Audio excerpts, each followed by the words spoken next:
Kita tidak memilih bahasa Jawa, tapi bahasa Melayu. Ya. Melayunya juga bukan Melayu standar beneran gitu, karena menjadi bahasa Melayu pengantar. Tapi bahasa Melayu gitu kan sekarang sudah berbeda sekali dengan bahasa Indonesia. Jadi bahasa Indonesia sudah berdiri sendiri menjadi bahasa yang modern gitu ya. Bahasa yang beda dengan bahasa Melayu yang statusnya juga sudah beda sebagai bahasa daerah.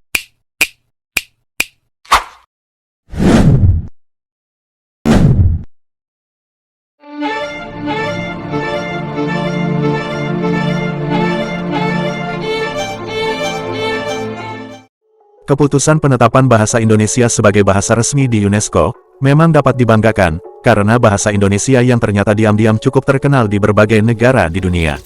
Bahasa Indonesia adalah bahasa yang paling banyak digunakan oleh jutaan orang di Indonesia. Karena bahasa Indonesia adalah bahasa resmi yang digunakan dalam berbagai aspek kehidupan sehari-hari, mulai dari komunikasi biasa, pendidikan, bisnis, hingga politik. Dan bahasa Indonesia termasuk salah satu bahasa yang sangat mudah untuk dipelajari. Bahkan bahasa Indonesia masuk dalam kategori ketiga, yang hanya membutuhkan sekitar 36 minggu, atau 900 jam untuk dapat menguasainya. Ada banyak alasan mengapa bahasa Indonesia menjadi bahasa yang mudah untuk dipelajari. Salah satunya adalah 1. Huruf Romawi. Bahasa Indonesia menggunakan huruf Romawi yang sangat umum digunakan di sebagian besar negara di dunia. 2. Bukan bahasa tonal. Bahasa Indonesia bukanlah bahasa tonal, di mana satu kata bisa diucapkan dengan nada yang berbeda, dengan arti yang berbeda. 3. Tata bahasa. Tata bahasa Indonesia memiliki tatanan bahasa yang mirip dengan gramar bahasa Inggris, dengan susunan SPO, subjek, predikat, objek, yang sangat umum digunakan di negara Eropa dan Amerika. 4. Tidak ada perubahan bentuk bahasa, semua orang bisa mempelajari bahasa Indonesia, tanpa perlu memikirkan perubahan kata kerja menurut waktu terjadinya aktivitas. 5. Tidak ada gender. Bahasa Indonesia tidak memiliki gender untuk kata benda, dan membuat bahasa ini menjadi sangat mudah untuk dikuasai. Fakta unik selanjutnya adalah, bahasa Indonesia adalah bahasa yang cukup populer di berbagai negara, seperti Australia, Amerika, dan lebih dari 55 negara mempelajari bahasa Indonesia. Bahkan di negara Korea, para pelajar di Korea, mereka amat sangat ingin mempelajari bahasa Indonesia. Apalagi ketika diketahui bahwa bahasa Indonesia telah ditetapkan sebagai bahasa resmi ke-10 di UNESCO. Sebagai informasi, tidak semua negara memiliki lembaga khusus yang bertugas membuat standar baku dan penyusunan kamus bahasa resmi. Tapi Indonesia memiliki lembaga khusus, bernama Badan Pengembangan dan Pembinaan Bahasa, yang dibawa Kepemimpinan Pendidikan dan Kebudayaan Republik Indonesia. Sejak pertama kali diresmikan sebagai bahasa persatuan, bahasa Indonesia telah mengalami beberapa kali perubahan. Perubahan yang sering dilakukan berkaitan dengan standar ejaan. Sepanjang sejarah, bahasa Indonesia sudah mengalami 7 kali perubahan standar ejaan.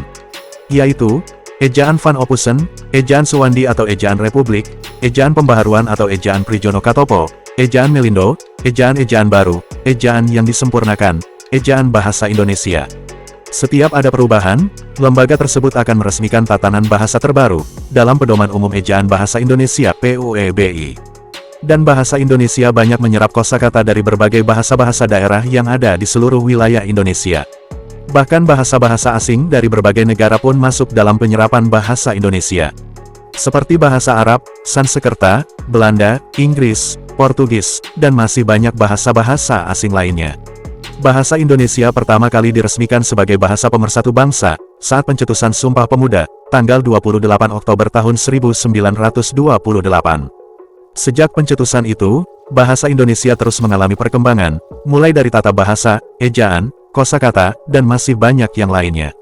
Selain menjadi bahasa yang mudah untuk dipelajari, bahasa Indonesia juga sering menambahkan beberapa partikel ke dalam percakapan sehari-hari, seperti dong, nih, kan, dan lain-lain. Tidak hanya itu, bahkan dalam bahasa Indonesia selalu saja ada kosakata bahasa daerah yang terselip dalam bahasa Indonesia. Dan hal itu dapat memperkaya kosakata bahasa Indonesia, dan akan terus bertambah dalam setiap tahunnya.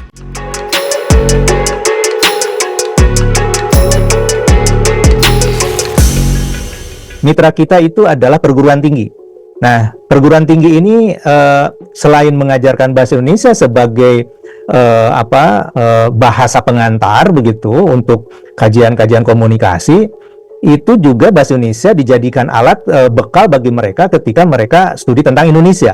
Nah, misalnya di kemarin minggu yang lalu ya, hari Rabu yang lalu saya bicara dengan seorang profesor dari Korea gitu ya. Beliau datang ke Indonesia, kemudian beliau mengatakan sekarang gara-gara bahasa Indonesia disahkan sebagai bahasa resmi sidang umum, itu masyarakat Korea jadi ingin berlomba-lomba belajar bahasa Indonesia.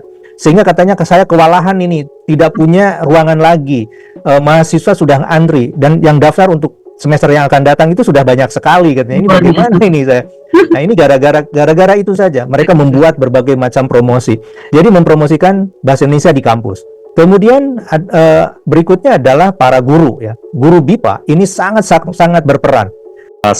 Identitas yang sama, rasa sepenanggungan, dan rasa kepemilikan bersama atau common ownership itu di antara orang-orang Indonesia sendiri.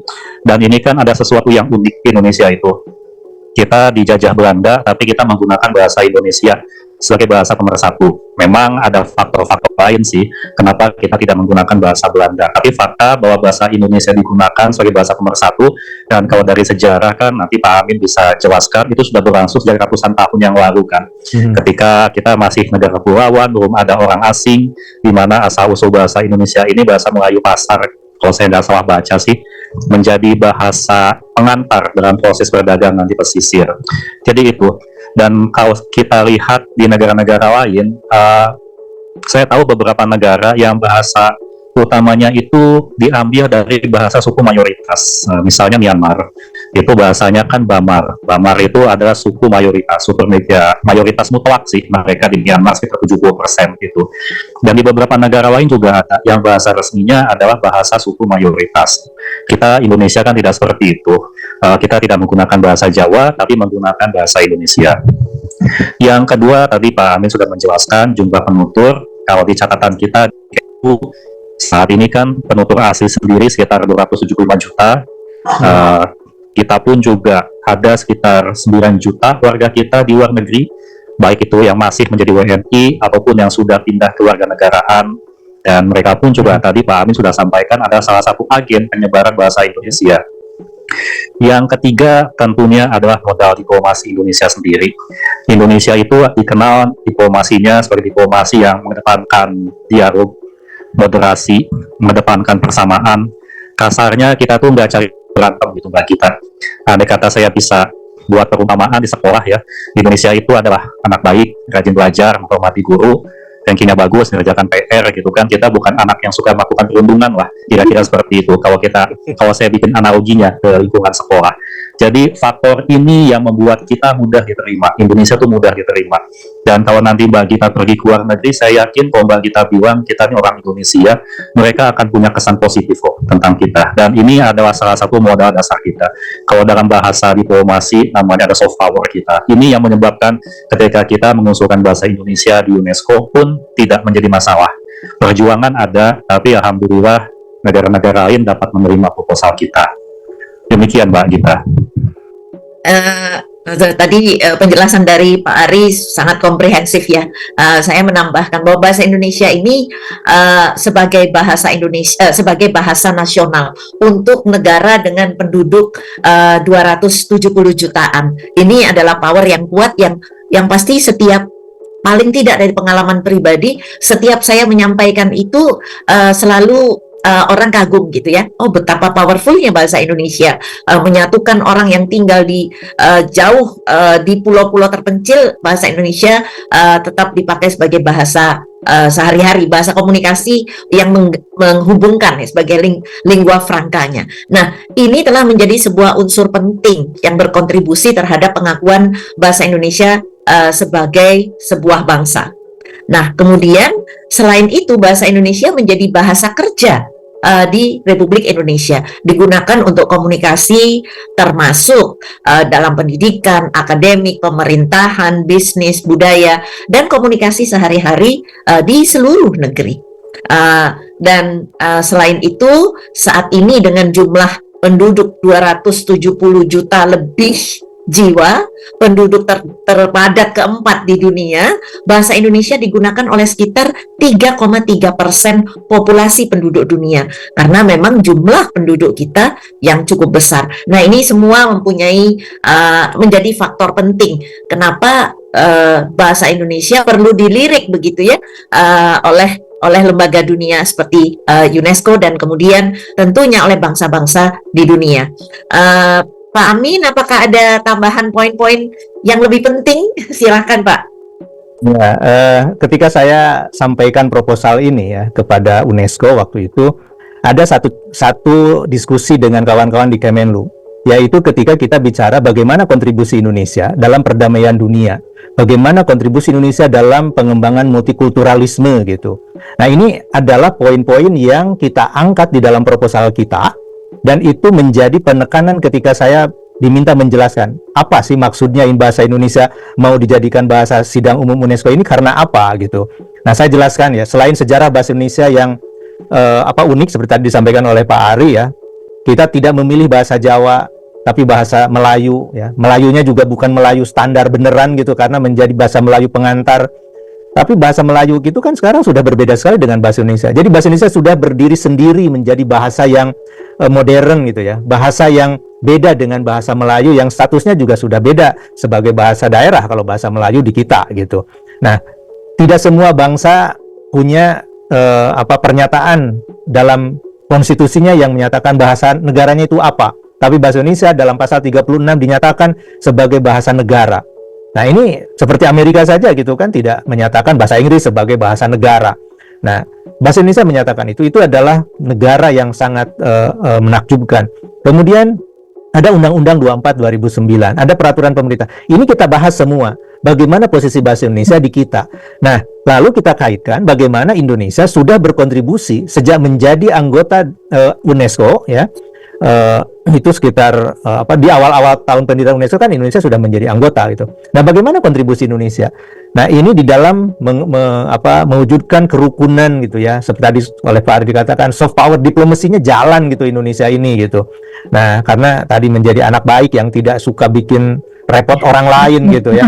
Nah, ini yang kemudian dijadikan tanya jawab gitu ya dengan mereka gitu. Dan alhamdulillah pertanyaan-pertanyaan mereka ya kita jelaskan dan sangat dipahami. Akhirnya mereka, oh begitu ya, ini Indonesia memang unik ya katanya gitu. Walaupun ada juga pertanyaan bagaimana nih dengan bahasa Melayu hubungannya itu. Lalu saya jelaskan bagaimana konteks bahasa Indonesia dan bahasa Melayu itu.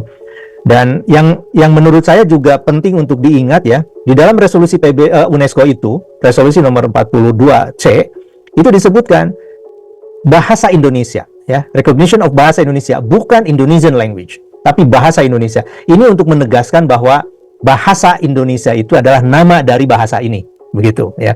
Dan itu sudah masuk ke dalam dokumen UNESCO gitu ya, sebagai organisasi resmi PBB begitu. Jadi itu tambahan informasinya. Terima kasih tadi Pak Ari, Bu Ice ya sudah mengawali diskusi ini, sangat menarik lah gitu ya.